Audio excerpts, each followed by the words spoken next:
Just like you, bro, I wanted to be a man.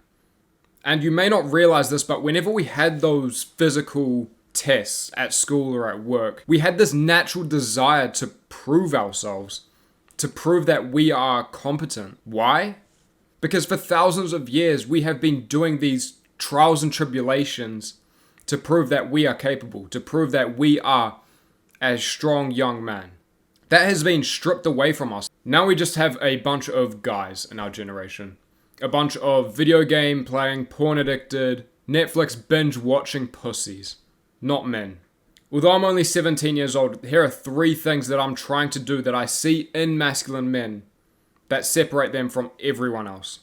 This first characteristic is self-control. Without self-control, you are nothing but a pussy.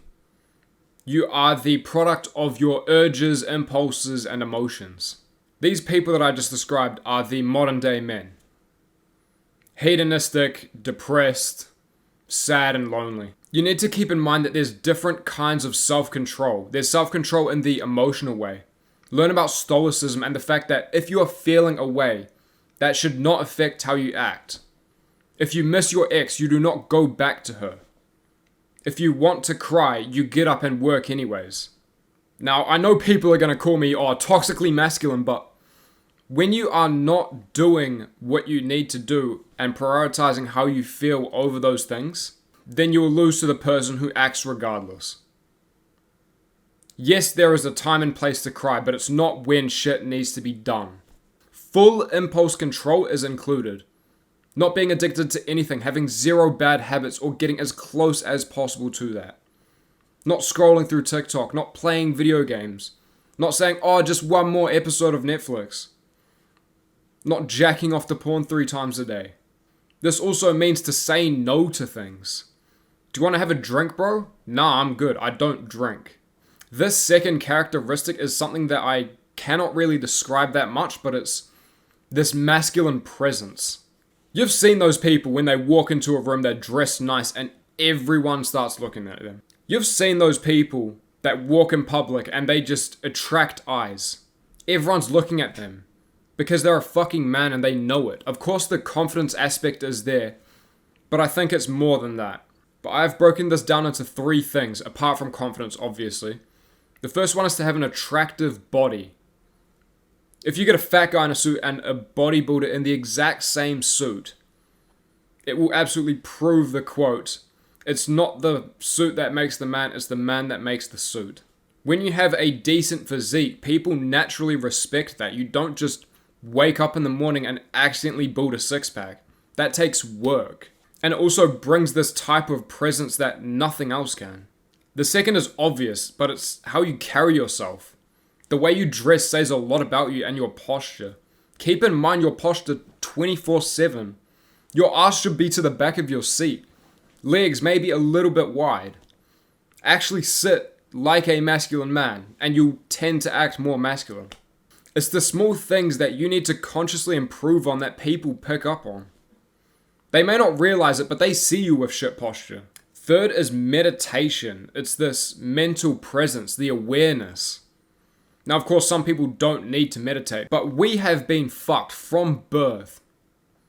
With all of these TV shows, social media, porn, video games, everything has been fucking our attention span.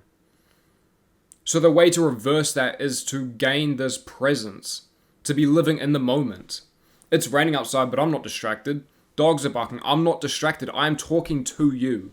And the easiest way to do that is through meditation, simply just closing your eyes and focusing on one thing.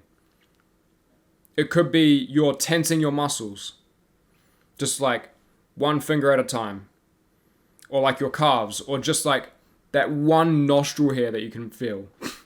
Now the third and my last one is disagreeing. Now I'm not saying disagree with everything and everyone, but to disagree to fight what you believe in. Because to disagree causes conflict. If you were submissive and you just said yes to everything, yes daddy, you would never get into arguments. But to stand up for what you believe in, for thousands of years you had to fight for your opinion. If you disagreed with the king, you had to fucking stand up for yourself and fight for it. That's why every single modern man, I think, is a pussy. The perfect example, in my opinion, and I know this is controversial, but it's the COVID vaccines. Just get the vaccine, bro. They complied instantly. Actually stand up for what you believe in. Now, I'm not saying become a conspiracy theorist or don't get the vaccine. I'm saying stand up for what you believe in. And my argument with that is, if I needed a vaccine, me, a military-aged male, needs to get a vaccine to protect me from some virus, we are all utterly fucked. That is some global pandemic, lock everything and everyone down. But it wasn't. Think about the tribes in the days of the kingdom. Standing up for what you believe in meant you most likely had to fight for it. So this is why it is a masculine trait. It is actually proven that women do not have this. Or feminine people, I should say, to prevent me from being called a misogynist. So I'm just going to take you back to the days of the tribes real quick. When there was a tribe, and those men in that tribe got pillaged, all killed, those women would live under a new system quite easily. They would accept it. They would say yes. Call me a misogynist, but this is just masculine and feminine nature. I should probably say feminine people, but that was the reality. It was women. Of course, I didn't include everything that turns a boy into a man. But let me know if I should make a part 2 in the comments. Also, check out my Discord in the description. It is a Discord full of young men that are on self-improvement, and it's now active daily. Don't do what's easy. Do what's right. Peace.